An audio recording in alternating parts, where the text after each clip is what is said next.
everybody, and welcome to another episode of Stay Hot. I'm doing the intro today because our friend BLAIDEN is a rock star, and he had to go play a gig with his band tonight in Cincinnati, and he's driving back, and I've got to pick up my girlfriend at the airport in an hour, so there's kind of this overlapping time period where when he's arriving home, I'm leaving, and we want to record the episode tonight. So we're doing it on the earlier side. It's just me and Matt.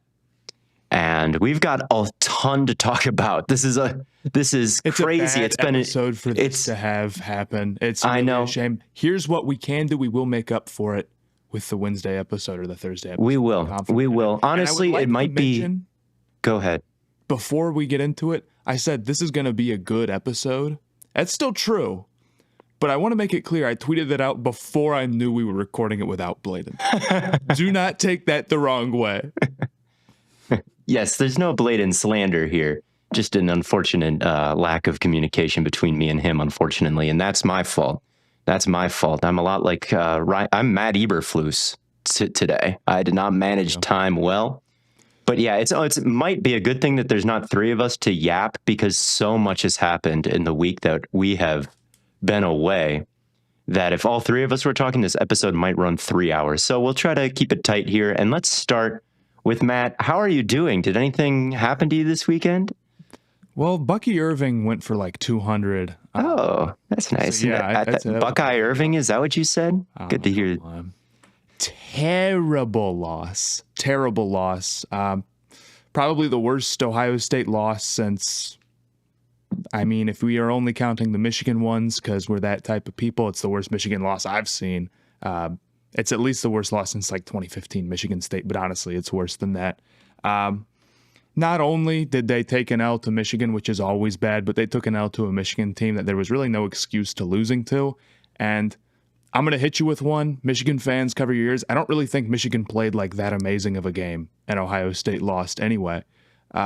I made a video beforehand saying, I was confident in them, but there were a couple of factors that could come together that could make this a competitive game. And that was Ohio State having an inability to run the ball and Will Howard playing, more of a mistake-prone game.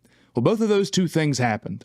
And when those two things happen in any game, you're going to have it be close. You're going to have it be competitive. It doesn't matter how much better you are than the other team talent-wise, right?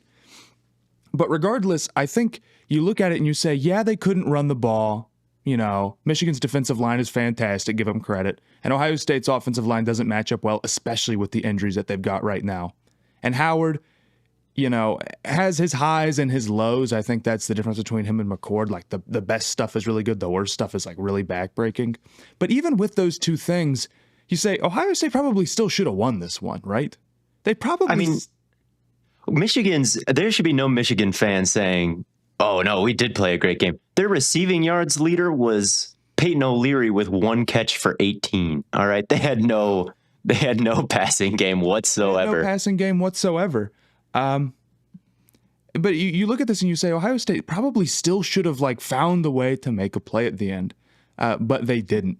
And there's a few theories on what exactly happened with Ohio State, because their problem was not only that they couldn't run the ball, it's that they just kept running the ball over and over and over and over. And I've been listening around to seeing what people have been saying after the game, and there seems to be two leading theories. Number one is that Ohio State wanted to prove wrong that they were a soft team and wanted to do that by winning this game on the ground. That's something that Ryan Day said that he wanted to change about this team, and rightfully so. And if I'm being biased, I kind of think there was a point in time where this was true for the team earlier in the year when they were when their offensive line was fully healthy and not missing 2 really good starters. Honestly, I thought the run game was the big difference, and Chip Kelly was getting creative. I thought it was a lot of good stuff. But I would say more importantly, and the real reason why they ended up sticking with the run for this entire game, came down to the fact that they were scared to throw. They got scared to make a mistake. They came into this game not trying to win it, but trying not to lose it. And that's what ended up costing them. Now, I think it's hard to know specifically which one it was. What mental block was it? Was it the fear of losing another big Michigan game? Or was it, the want and the ego to go and just run the ball as much as you can because you're proving the haters wrong? To me, the draw on 3rd and 10 when Ohio State got the ball on Michigan's 16 after that Caleb Downs interception, that to me proved that they were scared to throw more than anything. A total non-running situation, a draw is something you only run there when it's 3rd and 20, or when you feel like you have no chance of picking up and you don't want to risk the interception. Well, on a 3rd and 10, with Jeremiah Smith, Carnell Tate, and Emeka Egbuka, they said, we don't want to put the ball through the air. And really, after running poorly for the entire game, they get the ball at the 16, and what did they do? They didn't really go out there and try to score a touchdown. That is unacceptable. It is not trying to be successful. It's not trying to make a play. It's trying to avoid having a play made on you. And here's the killer part about that. Not only does it prevent you from making a big-time play, but it doesn't even work. It didn't stop them from making a mistake. They missed the field goal. And then they ended up, losing the game. And that's sort of the whole thing. When you go out and you play not to lose, not to make mistakes, not only do you stop yourself from making mistakes, or you don't actually stop yourself from making mistakes, but you prevent yourself from making the big plays to make up for those mistakes. To me, that's what happened to Ohio State in this game. They made mistakes, and then they didn't allow themselves to make up for it. They took all of their trust out of Howard. And when they took their trust out of Howard, Howard seemed to get more tense and more nervous and play worse. And when he played worse, what did they do? They made more mistakes, and they got more nervous, and they got more conservative. And then it built on itself to the point where, at the end of the game, Howard wasn't even willing to throw the ball down the field with 45 seconds to go. What the hell was that? I know this is going to sound ridiculous, but I thought Howard in the first half and Howard in the second half were almost two different players, regardless of the really bad interception. They had a couple of successful drives, but the one successful drive they had at the end was when they were forced to throw. And I thought Howard did a pretty good job on that drive. I'm like, okay, he might screw up again, which he did. They might have some misfires or some drops or some penalties, but ultimately, if they keep airing this thing out, they're going to make the play. Michigan's offense scored 10 points on 2 drives that combined for 6 yards. They're going to be okay. But they didn't allow themselves to make up for it. And that is Ryan Day coaching scared, and it is an unacceptable way to lose a game. It is the worst coached game I have seen, not just for Ohio State, but for basically any team in a long time. They don't know who they are. It's okay if your identity isn't running the ball in your football team. I just feel like they don't quite have that through their head. They have this aesthetic that they strive to be when they think of a Big Ten football team is we're going to pound the rock. That's really Michigan's identity, right? Michigan really can play that type of game, and that's really what they recruit, and that's really what they're about, and that's really what they want to do and can do, and it showed in the rushing statistics where they outrushed Ohio State by 100 yards. Ohio State's identity is their wide receiver U, and they can air it out, and that is totally fine. I get that they want to be tough as well. I get that they want to get it done on the ground. Every team does want to do that, but it doesn't have to be what you have to force yourself to do. And I just feel like that escaped them. And it just feels like there's so much toxicity in that program, just between the coaches and the fans. It's not normal for a fan base to hate their coach this much. Okay. It could be justified. Ryan Day is not that good, but it's not normal. It's not normal to be in this big fight and people are getting pepper sprayed after the game is over. Well, the other half of the team is in a prayer circle. It's just weird scenes. And it's just, you pay for all this stuff. You pay for all these players. You have the best and most talented roster, but there is a clear cultural problem and toxicity within the program. And I feel like Ryan Day is a bad coach because of it, and a bad leader because Ryan of Day, it. Ultimately, the program is what it is because of Ryan Day. And I think anybody who disagrees with that, I can't really take seriously, honestly. I just think, there's a disconnect where people want to say that the results of the games are not on, a reflection of who the head coach is. And what's so frustrating about this whole thing is that this learning to be aggressive, or this refusal to go into a game and say, we don't want to lose it, is something that I thought was a problem for OSU for years. When they lose these, how do they always lose their honest big games, the real big ones? Not the Penn States and the Indianas, no offense, but the real big ones. How do they always lose those? It's because they go out there and they play not to lose. Or in the case of Georgia 2022, they go into that game saying, we're not even supposed to be here. We're playing on house money. Who cares what happens? All of a sudden they get up. TCU's up next. Now you're in a position where you're supposed to win the national title, and then they crumple, and then they play conservative. And then they say, we're 55 yards away from a field goal. Let's run the ball. That crap, you know? Mm-hmm. They do that. And I thought during the season, I thought after the Oregon game, they learned their lesson. On defense, they said, hey, we're rushing 4. Guess what? We're not getting pressure with our 4. Now, that's a problem with how talented the edge rushers are, right? 5 stars coming back for their senior seasons. They should be crushing everybody all the time. But they're not. And they decided, we're going to have to be more aggressive. We can't go out there and play a defense that's just trying to prevent big plays, but doesn't want to make big plays themselves. And that's what they were. They didn't let up explosive plays. They didn't create havoc. They changed that. They started blitzing more. And not only were they able to start creating more havoc, right? More sacks, more pressure, all that good stuff. Cody Simon coming in with 3 sacks against Indiana or whatever. But they also didn't start letting up a ton of explosive plays. It didn't actually hurt them as much as they thought it would. Being conservative doesn't actually help you when you're as talented as Ohio State. It's okay to be aggressive. You've got the guys to cover up for your mistakes. And not only did they learn it on defense, but I thought they learned it on offense. We saw against Indiana, there was a point in that game where it's like OSU got off to their slow start. Things were looking kind of ugly. 3rd and 35. Did they call it a draw? No, they aired that thing out. 4th and 10. Now, it made sense to go for it there. A lot of coaches on a 4th and 10, they're not going to go for a 4th and 10 because it's a 4th and 10. What did Ohio State say? We're OSU. No offense. They're Indiana. We got the weapons. We trust Howard. Let's go throw this thing. And they picked it up. Now, that drive didn't end the way that they wanted it to, because they, I think that's the drive where it was 1st and goal and they ran 4 straight times. What does that tell you? What does that tell you? I thought that they had learned their lesson. And then they go into this game, and then it turns out they didn't learn their lesson. It's that they just didn't feel the pressure in the Indiana game because it wasn't going to decide their season. It wasn't going to be the legacy game. It would have been a big deal if they had lost it. But really, really, if you're OSU, the pressure was on for Michigan. That was the bigger game. And then instead of learning their lesson and continuing to be the team that they developed into, they reverted back past where they were into the worst version of the Ryan Day Buckeyes, and that's why they lost the game. Yep, I agree. And then I'll say it because I know that you won't. Shout out to Michigan. I thought that, they did some nice things as well. It wasn't all, it was mostly on Ohio State just choking the game away. But I do want to shout out their secondary a little bit, because I do think that the backups, without Will Howard out there, did show perhaps a little bit more fight than Ohio State envisioned. I thought that the DBs actually played a very good game of it. Yeah. And maybe that was just one of the things, they got punched in the mouth and then Ohio State just kind of turtled a little bit.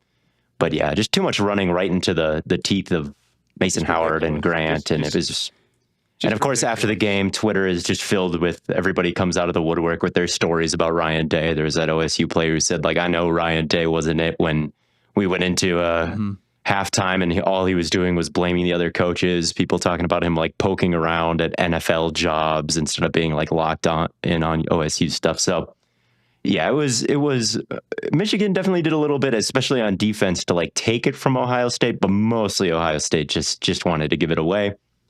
And I'm going to cut the conversation here at 13 minutes about Fair enough. OSU. But I'm sure we could talk the whole podcast about it. Mm-hmm. Moving on to the Thanksgiving Day slate, the big thing that happened was Matt Eberflus got fired. I really thought Caleb played a great second half. That was kind of the thing that stood out to me the most about that game, and what I was kind of preparing to talk about was man, against a defense that ranks really highly, 2 weeks in a row now against the Vikings and against the Lions, he's made some really high-end throws. He is layered it. He has tested some tight windows and just thrown bullets up the seam. And just in general, it seems like he's starting to kind of turn it around here at the back half of the year. Unfortunately, that has coincided with Eberflus managing the clock at a level that we have never quite seen before. He has the all-time worst record in close games. And really? Yep, all-time worst. I think he has in in close games, I think he has like a 20-something% win percentage. I should have had that off the top. Sorry, guys. But the Eberflus signing from the start just was kind of uninspired. His defenses at Indianapolis were never quite great. They always kind of ranked in the 10 to 16 range. He was really good at generating turnovers, specifically with Darius Leonard, jamming the passing lanes with his long ass arms, like with eyes on the quarterback. He'd be able to tip it to himself or jump routes or just do whatever he needed to do. They try to replicate that by trading Roquan Smith away and bringing in Tremaine Edmonds, who also has kind of that frame and that ability. And it's been a decent signing, but Roquan has athleticism and instincts that kind of allow you to play a defensive scheme that I think lends itself to even more havoc. Like you can line him up in the A gap and he can drop into the middle hole, or he can, blitz, and he can do all these crazy things that make him special. And Eberflus just couldn't quite find a spot for that in his defense. He wants someone who just, clogs all the passing lanes. And I think that he does a good job with that. And his defenses have been kind of good these last 2 years, right? Especially at the back half of last year. But is that philosophy high ceiling enough as a head coach in the first place? No, I don't think so. And then on top of that, I mean, how do you explain what happened at the end of the game? They had a timeout. I couldn't understand why they didn't use that timeout. I totally understand. No, hold on. I know what they were going for. I forget exactly what it was. They were trying to throw it inbounds real quick. And they were right to try to get another playoff, right? No, okay. So they wanted to run, there was 30 seconds left, and Caleb Williams had just been sacked. They were moved to the Detroit 41. I'm going to say that is practically out of serious field goal range. Especially with Santos. So that's the point where every yard matters, I think is fair to say, at the 41. You can take the field goal, but every yard matters. It was third down. If you call your timeout and it's third down, you cannot throw over the middle of the field whatsoever because you can't spike the ball. You'd have to be ready to rush your field goal unit out there, and even with 30 seconds, that's a little bit of a question. Hypothetically, with 30 seconds to go, you have 29 seconds to call a play, run a play with the ability to use the entire field, and then call your timeout with 1 second remaining and take your field goal, right? Hypothetically, a good 2-minute warning team should be able to do that. That's not some insane ask. But instead, it turns into whoever is not ready, and I'm not going to point fingers because I genuinely don't know, but they can't get the play in. Caleb's looking over to the sideline. I'm not saying he's wrong to, but Caleb's looking over to the sideline. They can't get the play in, and they let the clock wind down. And then they threw an incompletion, and that was the end of the game, right? They threw a play, but then that was it. Yeah, that was it. And Caleb said that the play that he received, he thought it would take too long to relay. So he changed it to something shorter. And then that change, it's just the definition of poor coaching. The definition of just a dumb mistake that I'm not going to say straight up cost you the game, because I think the Lions are the better team. I think you take this thing to OT, coin flip goes to them, David Montgomery 20 runs. You know how that goes. But did it obviously, maybe take their chances from 30% to 0%? Yes, it did. And what a stupid way to lose a game. So... And it's been happening for several weeks. In the Green Bay game, they were getting into field goal range, right? They were being able to play for the win, and then they just took their foot off the gas entirely and settled for the long field goal instead of trying to really take a win from the Packers. And it happened at the end of the first half too, where they let the time tick down, just for no reason. And it ended up being fine. I think they got their points at the end of the half. But what if there was a penalty and there was a runoff or something like that?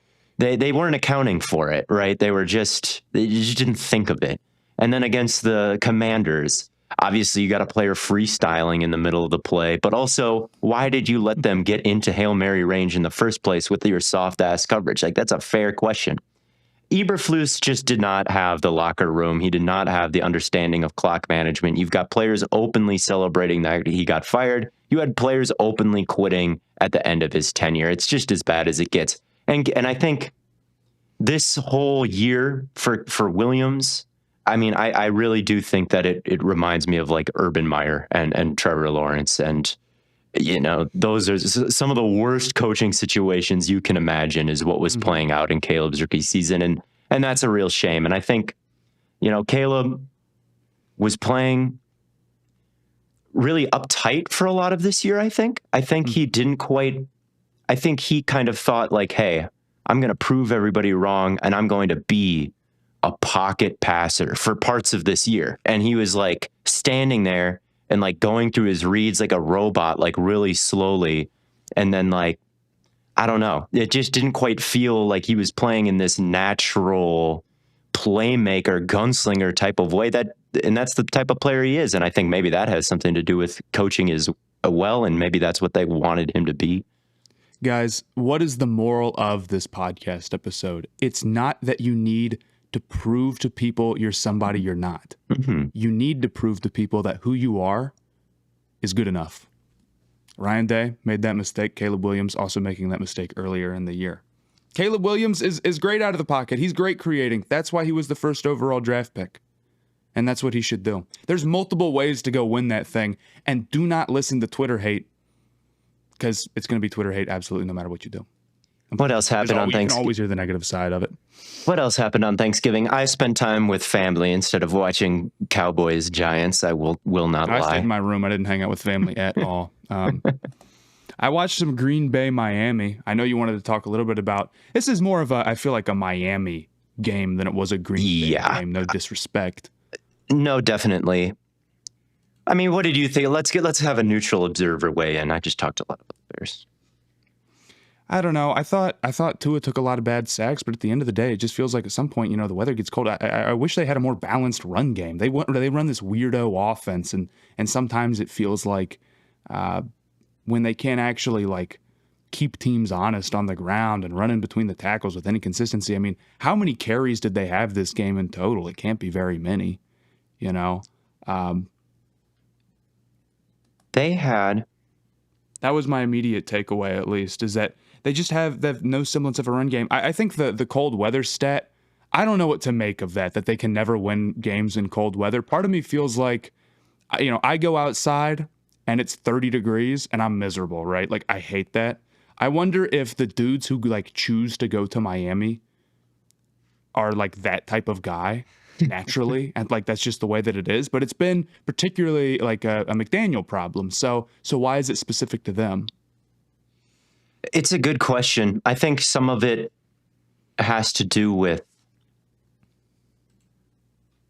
Tua and his skill set. I think when the weather gets cold, and I think of the type of quarterback I want in a cold weather game, I think of like John Elway and like Josh Allen and like Brett Favre.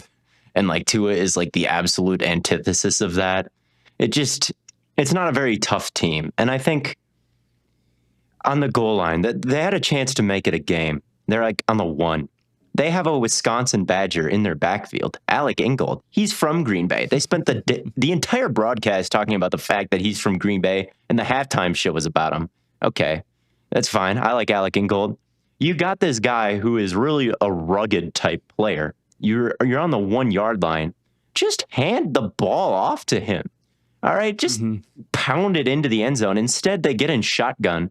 I'm sitting there with my family like, yes, thank God they're in shotgun, because at that point, they're probably passing it. And what do they say about passing? You can either, what is it? 3 things can happen and 2 of them are bad. It's an interception, an incompletion, or they do complete it. Like, it just feels so much lower percentage than this pounding the rock with Ingold or A-Chain 4 times for that matter. Like, I would just do that.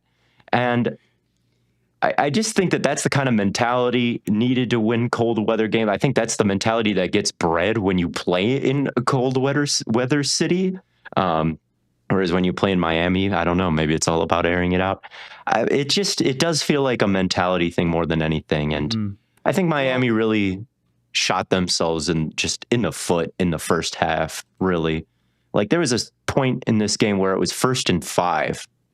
That sequence ended up with it being 3rd and 29 because of penalties and because of just like throws behind the line of scrimmage, and like they had that fake screen going into a draw that got blown, and Tua took a sack leading into the Jonnu Smith unnecessary roughness. Just silliness, right? Just like not just lining up and getting the ball to Waddle, who you paid all that money to this offseason, right? Like, I feel like there is an element of just too cuteness to everything that happens. And I understand that Jonnu is great with the ball in his hands, and screens to A-Chain are great. They've won like that these last couple of weeks, and it's not a bad strategy. But eventually, when it's cold and you're playing a really good, or not a really good, but a good team in the Packers, like you gotta find somehow some way to get really good. They're really you good. could say really good. They have a really good record, so There you go.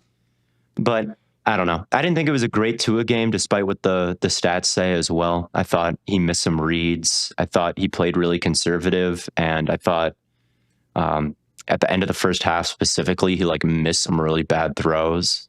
And I think sometimes his EPA looks great and his completion percentage looks great, but he doesn't really want to rip your throat out necessarily. He's not someone who has a lot of downfield presence, especially since coming back from the concussion. It has been more screens than ever. There's not even that same amount of like underthrown deep balls that Tyreek bails him out on, it feels like. So yes, absolutely. I think that's really been missing from them. I think with Miami, it's a mix of things, honestly. We can point to, why is the cold weather thing? Oh, it's this. And we are kind of going back on our moral of the episode by saying that who Miami is actually bad. But I just think their defense was supposed to be great. It's not really. It's not really a great defense. It's fine, but it's not anywhere close to the top of the league like it was. Chop Robinson hit the Zach Tominator. He got shut down. Yeah, and the run game is just terrible. Like they just can't run the ball.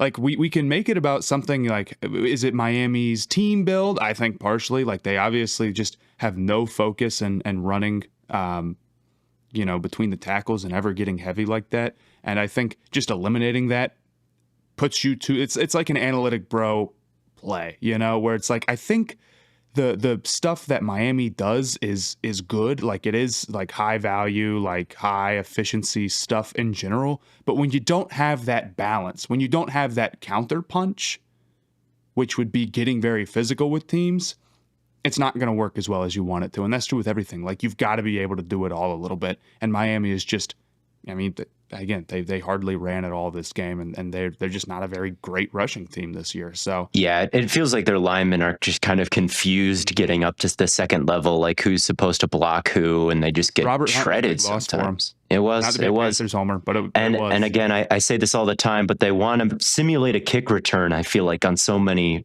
rushes, like get it out to the perimeter, get it out in space, but to do that, you're also opening yourself up to big losses because you're like tossing the ball out. And if they sniff it out, it's a 6 or 7 yard loss. If you run duo and they sniff it out, it's a 0 yard loss. You guys just get stuffed where the line of scrimmage is. And that came into play on a A-chain end around where he like came in motion and was flying across the formation. The defensive end is sitting there looking at that saying like, I'm kind of worried about A-Chain getting the ball flying across the field. I'm going to try to jump this end around. And then he does, and then it's a 6 yard loss, and they're in bad shape going forward. And there's just too many of those plays in their running game.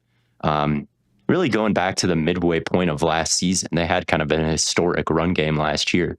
But that had, like, you take away the Broncos game, and is that still true? Like, they got them early last year. They got opponents early last year, but it didn't really translate fully.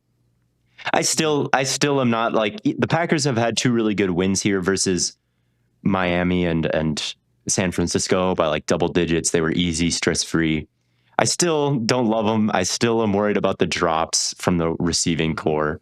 I'm still worried about the fact that they have no real hook presence, which showed itself in this game. Like eventually when Miami stopped completely dicking around, they were able to hit those in cups, and there was like no one on the screen when they did. Like the corners would have to let Waddle go when he runs a 90-degree angle inside because like there's no way anyone can catch up with him. There needs to be somebody in there, or like a linebacker, who is, helping them out, and those guys are just off frolicking, chasing the play action toss, And they don't have time for that. There's a football game going on. There's a football game that you need to go back. I saw Kaiser White do this for the Cardinals when they beat Miami. He glanced at the toss and said, "Oh, it didn't go there," and then he immediately dropped to depth.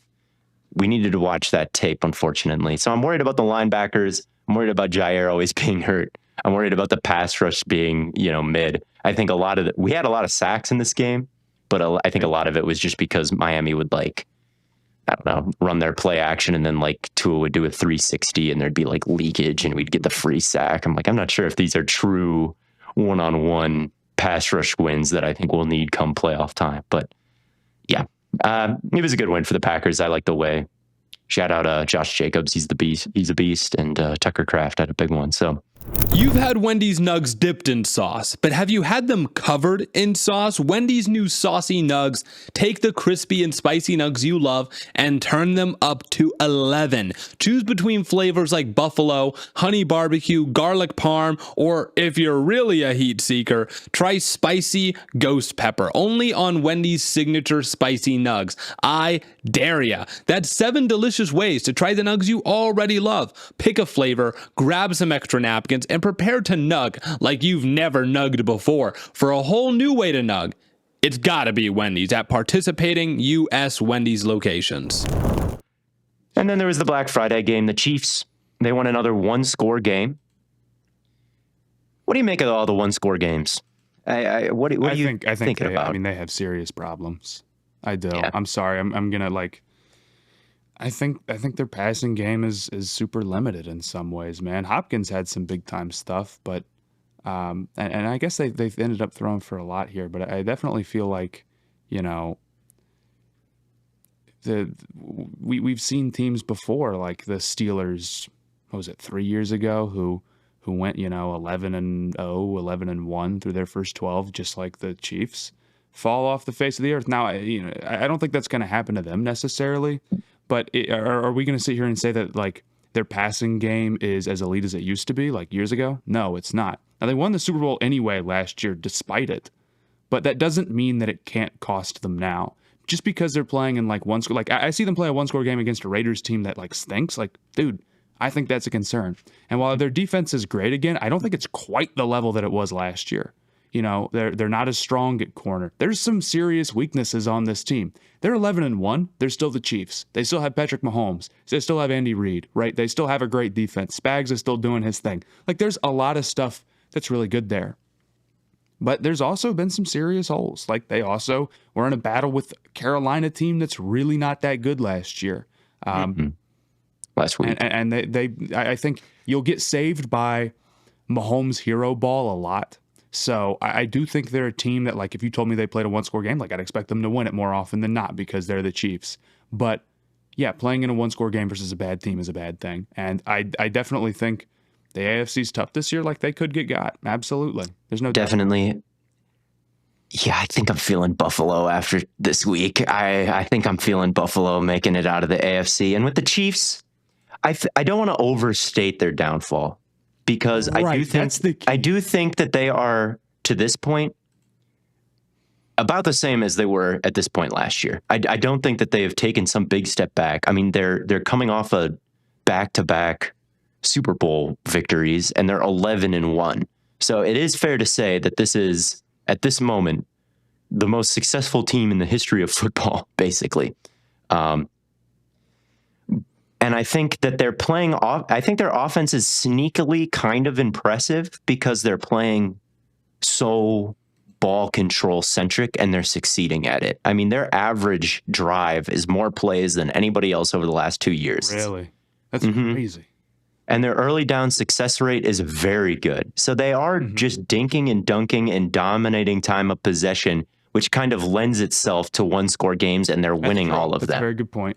So I do like that. And when I watched the tape back of this Kansas City game, I really liked the way Mahomes and Kelsey were playing. I thought Kelsey played maybe his best game of the season.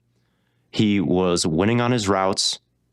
He was reading the defense after catching it and throwing laterals. I've mentioned that he's been blocking his ass off this year. I think those two, Mahomes and Kelsey, are still crazy good. They're getting Pacheco back. I know they got him back this week, but he didn't do much. They're getting Hollywood Brown back next week. They're getting He had one big run. DJ Humphrey, who they signed off the street, and we'll see what he has over Wanya Morris Their at left tackle. Terrible. And they've got some potential there to get better, which I DJ Humphrey had a decent season last year.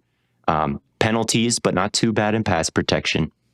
So there's some stuff that's getting added, and I think there is some sneaky impressiveness to their offense and the way that they're playing.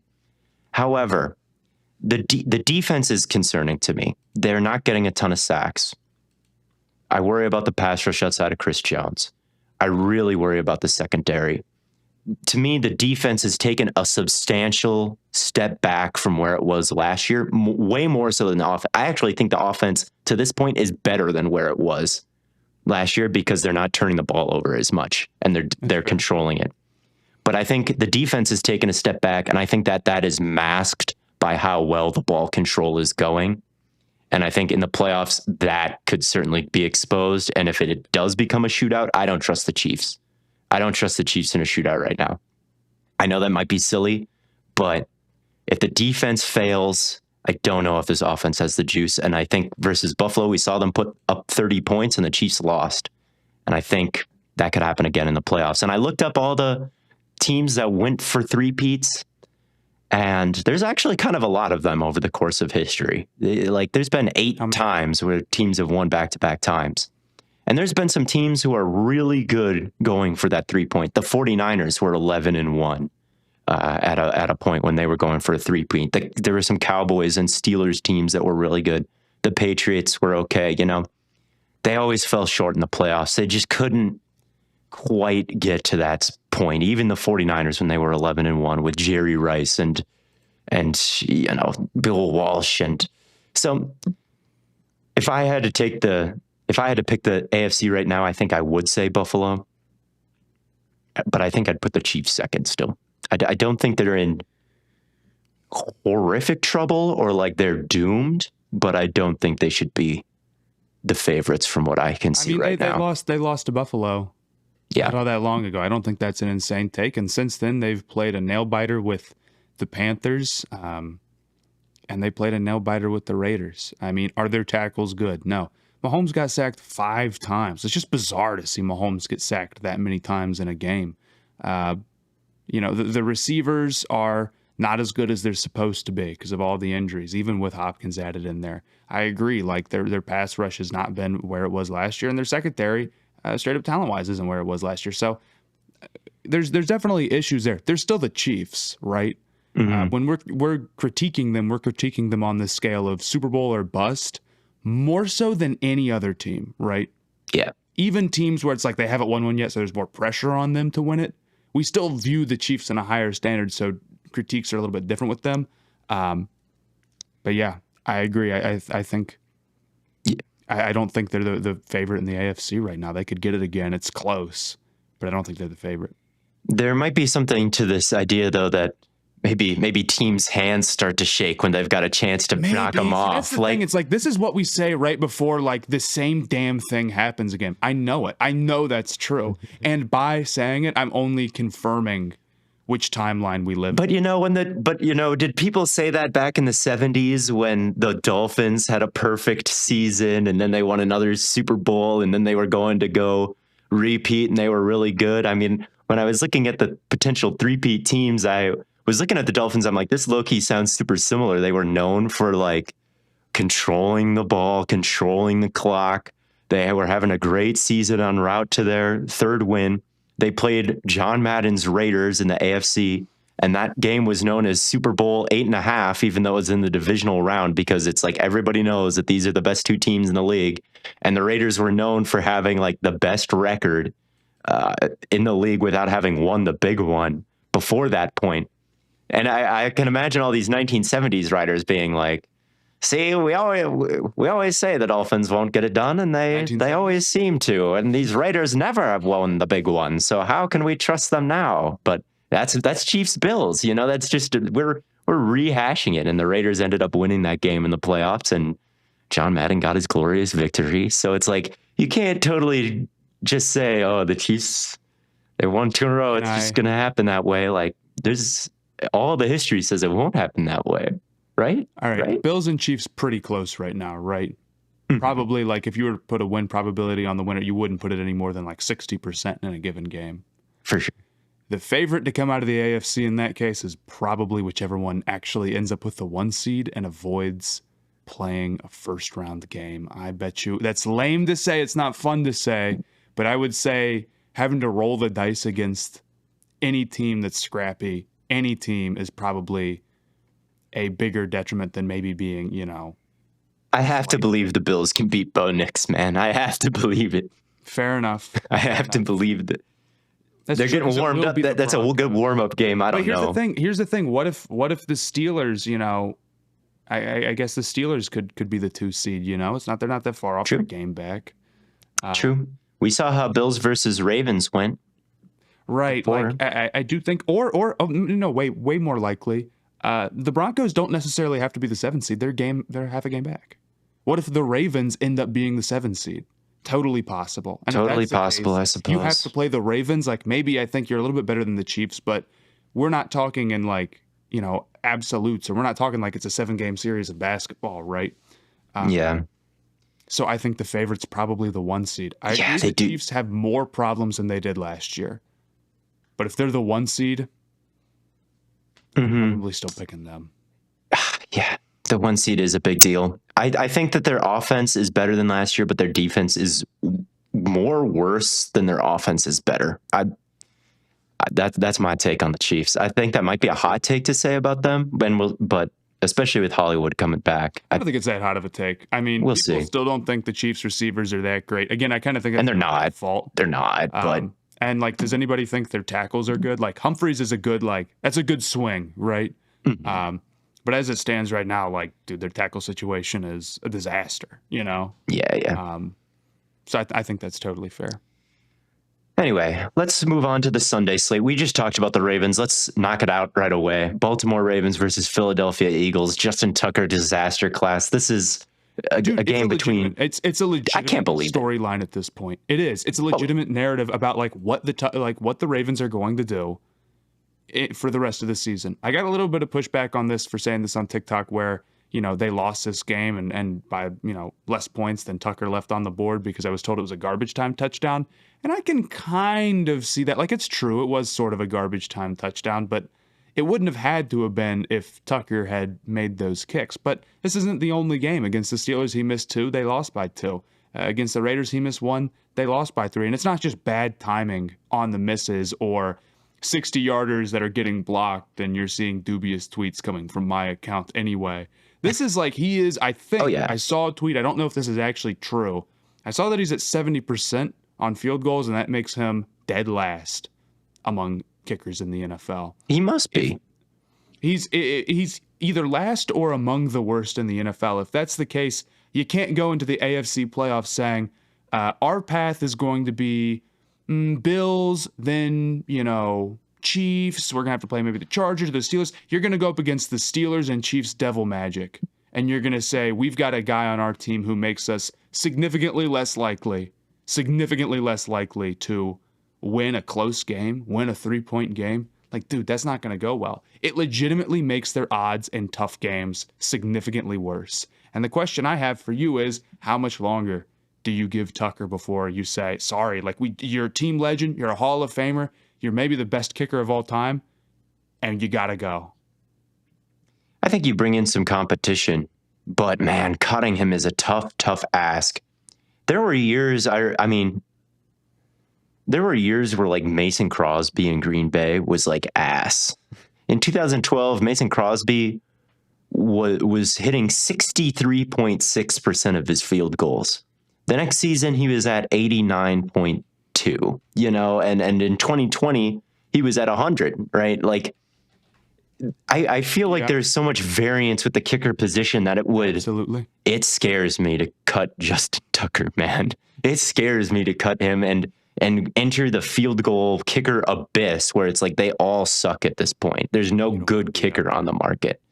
So I honestly think that I would just keep Tucker around and like hope he locks in. I that might be too long of a leash to give him, and I think you do have to bring in some competition. And if he's like sucking in practice and like just isn't as good as a kicker as a That's guy you true. brought in. Could you roster 2 kickers? Like, is that on the pot? There's got to be some 4th string tight end or like defensive back that I would maybe be willing to part with to give you some long terms or some short term kicking, Practice squad. You'd have one practice squad. It is what you'd do, right? But I don't know, man. It's a tough decision, but I would think I'd just ride it out with Tucker until the end of the year. And if he costs you, I mean, you could always bring in somebody else. Like if he's at week 17 and we're still having this problem, then maybe I'd bring in or week 16, let's say. Then I'd maybe bring in a kicker and say like, okay, it's over. But at this point, I'm still holding on to I've knocked him down from 3rd place in the top 100 to like he's at risk of falling entirely out of it. He's like at number 99 right now. The thing I think about Tucker, I do agree that kickers are high variance. At the same time, it's common to see kickers sort of get the yips and then just never recover. Now, the good news is that kicker is a position where you can replace a guy in 1 week. That's all that it takes. And I'm willing to hold out with Justin Tucker until week 17. I am. There is 18 weeks in the season because of 17 games now. So you can Right. you can hold out for a long time, and I would. But if you play, let's say if you play these next, I don't know what, 4 games, 5 games, and he misses like 4 field goals in that time frame or whatever, you cannot roll into the playoffs with that. You can't do it. It doesn't No, matter. I totally agree. bad. I totally agree. It the way he's kicking now, the Ravens can't make a run with it. The Ravens can't make a run with it. It's something that'll come back to bite you. There is just no chance they go in, and the margin of error for them is against the Chiefs is 6 points or even 3 Right, points, exactly. right? So Exactly. yeah, I 100% would be feeling horrible with Justin Tucker as my kicker right now. 100%. And I think it's totally, I know that they had the garbage time touchdown to make it a 1 possession game. I'm sorry. This is on Tucker to a huge extent. Jalen Hurts was 2 for 5 for 14 yards in the second half here, guys. Like, and he started the game bad too. AJ Brown killed him in the second quarter. And that was like every AJ Brown catch from this game happened in the second quarter. Like he gave them some life, but that was really it for the passing attack the whole day. Like that type of performance from the Eagles, or not even from the Eagles, from the Ravens defense, which I was really, really impressed by tonight. Exactly. It should be, it shouldn't be a 2 possession game at the end. I shouldn't turn that game off to go do other things, which is kind of what I did by the end of it, right? So it was on Tucker. It was on Tucker that this went the way it did. And now Lamar did not play any kind of spotless game. He missed Isaiah Likely on that big sail route, which was tough. And yeah, it wasn't the best. But it was on Tucker. I think the other story of this game, because I know you have to be annoyed if you're a Philadelphia fan listening, hey, we just won this big time game, and then the conversation is, dang, the other team's kicker stinks. Womp womp, and that's it. Philadelphia's defense is fantastic. I already gave the Howie Roseman take on here, right? Or am I? I think you did. That people. Yeah.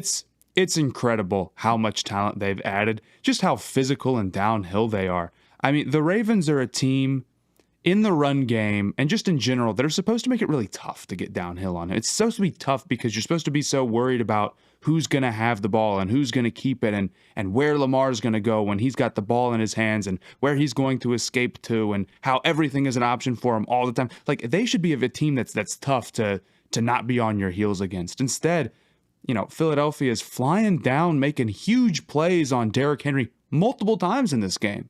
They're knocking Derrick Henry on his ass multiple times. Bond on one of those, I think a pitch or a swing, I can't remember. It absolutely comes out and crushed him. DeJean crushed him. Yep. Mitchell's playing a fantastic game. Jalen Carter had a great game. I mean, this is a really, really, really talented defense. And we've been talking about it. I think they've got some issues for sure. Like their pass game is kind of inconsistent. Hurts, like you said, didn't put up great numbers, but at the same time, like they've got a defense that's super physical with a bunch of big time playmakers. They've got a run game that is not only built around a great offensive line, but the offensive player of the year, in my opinion. And they've got enough weapons, big time weapons in the pass game to threaten absolutely anybody. They're right up there with the Lions. They really are. They really are. They really are. Their record is, and the pass game inconsistencies have a lot to do with just wide receiver injuries. Like, and the one thing you can critique Roseman on is how he's handled that wide receiver 3 spot. I absolutely agree. Right. So when Devontae Smith or AJ Brown or both are out, it really does put a lot of pressure on, because you can just bracket that guy and who else is going to make a play, really. But yeah, when both of those guys are healthy, man, it is really tough to figure out how to stop the Eagles. You can load the box, you're going to get killed by one of the receivers. You can go too high. Saquon Barkley is legitimately the most talented running back, having the best season in the last 5 years or whatever. He could break the all-time rushing record. Like, it is such a conundrum. The defense, like you say, just the perfect Fangio system. This is the Fangio system, like, fully realized. Like, everybody is so impactful. You can play with a roof on everything, and the 3 guys in the underneath area are just the sickest player, like Bond and DeJean. Like, they can cover massive amount of space, and when they tackle you, it just stops then and there. They held the Bengals defense to 17 points recently. That's the thing that sticks out to me the most of all their accomplishments recently, is like doing that against a team that's, obviously it's not hard to beat the Bengals, but to limit the offense to 17 and to limit them to like almost no yards after catch a few weeks ago, it is a special unit right now. I'm thinking Bills-Eagles Super Bowl, man. Like, maybe I'm getting too hasty with the Eagles, but I like you say, they're right there with the Lions. They are right there. And I honestly think their resume at this point, after knocking off the Ravens here like this, I think their resume is starting to get perhaps like even more impressive. I don't know. But I think Jalen Hurts is better than Goff. I think like the receiving room is better than the Lions receiving room. I think their running back is like just as good, if not better, as Gibbs and Monty as a combo. I think their offensive line is just as good, if not better. And I think their defense is like a little bit better as well. Like, Aaron Glenn has been calling a great game every week. And their pass rush with Zadarius Smith, I don't have many questions about. But just, man, it's tough to see them going pound for pound with the Eagles just in terms of star power. It's a tough call. I hope that those two play in the playoffs, because it could be a special game. But I'm thinking Bills-Eagles Super Bowl right now. I don't hate it. I mean, when I say the Eagles are right there with the Lions, and the Lions are probably still my pick, but it's really close. I think that's the conference finals. If it's not a big upset, I really do. Chiefs, Bills, Lions, Eagles is kind of seeming like your final that four. Seems like the top guys. The top 2 seeds in each conference. Yeah. Shocker. Yeah. I will say this: Saquon Barkley. Not only can he break the all-time rushing record, he's on pace. Well, he's got the extra game, so yeah, he is. Well, he should. He's on, and he's got the Cowboys. And he's got the Cowboys. You got to go for that if you're them. You got to give him a shot at it. Yeah, he's been an absolute monster.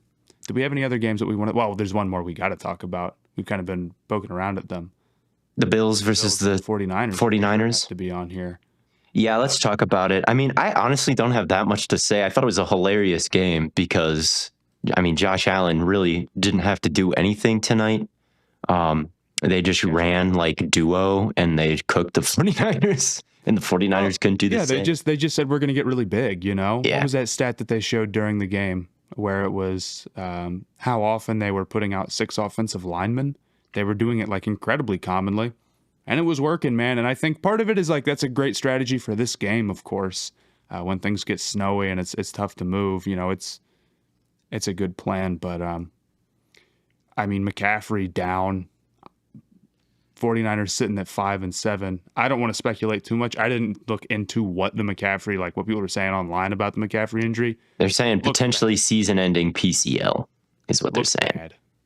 Yeah, it did look quite And bad. if that's the case and you got no McCaffrey and you're already struggling and, again, a weird game. They fumbled 3 times. They lost all of their fumbles. Is that bad luck? Yeah. And you had a Purdy stinker. I'm not too many Purdy stinkers this time of year. They lost to the Packers last week, 38-10 too. And at a point, you have to win the games. Like the best they can be is 10-7 now. I think it's pretty over for their season just because of the injuries, though. I really do think like you cannot overstate the injuries enough. No Bosa, no Ayuk, no Christian McCaffrey. It's just like, how are you supposed to beat man coverage without Ayuk and Christian McCaffrey? I just don't. There's only so much Debo can do at this point, right? Like, he's a good complementary piece. He's not really your man beater, and you need somebody like that. Juwan Jennings, I guess, I shouldn't totally sleep on him. He's been a really great receiver this year, like genuinely great, but you just need that big play that Ayuk can give you. And I think with Purdy, I just don't hold him in that high of a regard as well to make these things right. In the past, if he made a mistake, it was okay, because the next play that in-cut would be open again and you could hit Ayuk and get 50 yards and everyone would forget about the miss. Or you could run a choice route to McCaffrey and it would just erase whatever hole that you were in. This year, he doesn't have that, and I think just everything gets magnified. And I think with him, you see kind of the lack of, this is why people care about like how big your hands are, is like this game exactly, and then like the ball slips out of your hands in the snow. So it's like, and it's just one of many ways that I think he's kind of limited as an athlete. Passes getting batted at the line more frequently for him than other players over the course of his career. The fact that when he scrambles, he's scrambling to run because he can't really get his hips, square and like bomb it down the field while he's on the move. And the fact that he's averaging 4 yards per attempt outside of the pocket when he's scrambling so much, right? He's just kind of that limited athlete. And I think his accuracy is highly overstated. And I think that has kind of been true this year at times. It's like, oh, it's one that sails, or oh, it's a little bit behind. It's just, he's not like Drew Brees type pinpoint guy from the pocket either, even though the numbers might suggest that. So with him, if the Niners window isn't shut forever, because I think it's shut this season with all the injuries, but I think if it's not shut forever, I'll be curious to see what kind of contract they can finagle with him. He's got the numbers to get a $60 million a year type contract, right? He's got the numbers for that. Can't pay him that, right? But you can't pay him that, I think, because then what are you doing? You're losing. You got other big time free agents. You got to keep this core together. You got to have that super team. I don't know if you can lose. I don't know. Honestly, I think how Darnold has been for the Vikings, not saying that I wouldn't take Purdy over Darnold, but just how Darnold's been for the Vikings makes me question, like, could you bring a guy in there and have it be, close if you can rely on the weapons? Like, they made a Super Bowl with Jimmy Garoppolo. And if Brock Purdy's the seventh row, $50 million difference, and you're not just going to restructure yourself out of the wazoo, and like I guess you could always do that to some level, although I don't really know the math on that off the top of my head, of course. There's definitely, I think they're in a position right now where we don't know how far back they're going to make it as a team. We know they're injured, but also some of these injuries maybe are going to be like, hey, this guy's really old, and who knows? I mean, look, you want to know the difference between this year's team and last year's right now. Trent Williams, all-pro, out. Bosa, all-pro guy, out. McCaffrey, all-pro, out. Yeah. Ayuk, baller, out. Hargrave, I think Pro Bowler last year, out. Greenlaw. Compared to what they were last year, because that's really, I know he's been out all year, and we knew he was going to be out all year, but compared to what they were last year, also out. That's 6, like, great starters. That's like almost all of what makes them the 49ers at a point. That is what makes them the 49ers. And I'm not really like I wouldn't be that concerned about them as it going forward if that contract wasn't looming, because like we saw this when Jimmy Garoppolo lost the Super Bowl to the Chiefs, and the next year they were the most injured team in the league, and they were terrible. And then they found Brock Purdy, and they made their way back. And Brock Purdy was a 7th round pick, right? So I think if you're Kyle Shanahan and you're looking at it now, I would say, look, I can find other quarterbacks to run this scheme. I can find, like, Ayuk has still got a long career out ahead of him, I think. You know, it's hard to just keep building this receiving core, though. And I guess if they're getting on the older side, it's hard to find Trent Williams again. But I just think there's no way you can pay Purdy. It's just too many big games where he doesn't show up. The Ravens game last year when he throws 4 picks, the Chiefs game this year when he throws 3, this Snow game where he just doesn't really look like he's got the tools to like play in Buffalo in the cold weather and win. And I guess he did win playoff games last year. He beat my Packers. He did. He beat the Lions. He did. And he made it a game against the Chiefs. But even in those games, like, I don't think any of those were like really special quarterback performances that I can remember. He threw bad picks during the Lions game. He got a bunch of passes batted. You know, Jordan Love handed them the game on a silver platter, and I think that's on him. Purdy, I don't think, played great in that Packers game. The Super Bowl was probably the best game that he played, which is pretty good thing to go do. But I don't know if that playoff run was enough for me to say, like, oh yeah, Purdy, with all of these kind of regular season big moments where I'm like, I don't know. And his record without like McCaffrey is really bad. I'm like, I don't know. I just wouldn't really come to the bargaining table with like that big contract. I'd say like something closer to Baker Mayfield. I really would. I think that's a fair point. And I'm somebody who I feel like is more pro paying the quarterbacks recently than I was maybe a couple of years ago. Like, I'm a fan of the Goff contract. Not to say that it's the greatest value in the world, but at a point you've got to say, like, this is, where we got to go in with the guys that we got. But $60 million to Purdy, I think you're already so expensive with a lot of the guys that you have. I just think that makes it tough to build. And he's just, I don't think he's as good as Goff, right? I don't think so either. I don't think he's as accurate, and I don't think he's got as strong of an arm, honestly, and I don't think he's got the same kind of, I don't know. Do you think somebody else far pays Purdy $60 million? No, I don't. I think if the 49ers said, look, we don't want him, I don't think like the Titans would be like, yo, our opportunity to pay him $60 million and build a crazy team. Like, the question is like, is Brock Purdy like Kurt Warner, like this guy who Kurt Warner was undrafted, right? He bounced around. He led the greatest show on turf. Eventually the Rams let him leave and he made another Super Bowl in Arizona. Like, that's a risky run. Like, maybe Purdy does have some good numbers. Like, he's good at certain things, but like, he did play at an MVP level for a lot of last year, I think. But this year, and just like some of the big games last year, and some of the limitations that he has, I'm thinking like, no, I don't think he's Kurt Warner. I don't think he's that MVP caliber of guy. I think it is San Francisco, and I think if they let him walk, I don't think that he would like walk into some other huge contract that like Dak Prescott would. Certainly if the Cowboys let him go. Nobody will pay Purdy $60 million when the Raiders walk through that door.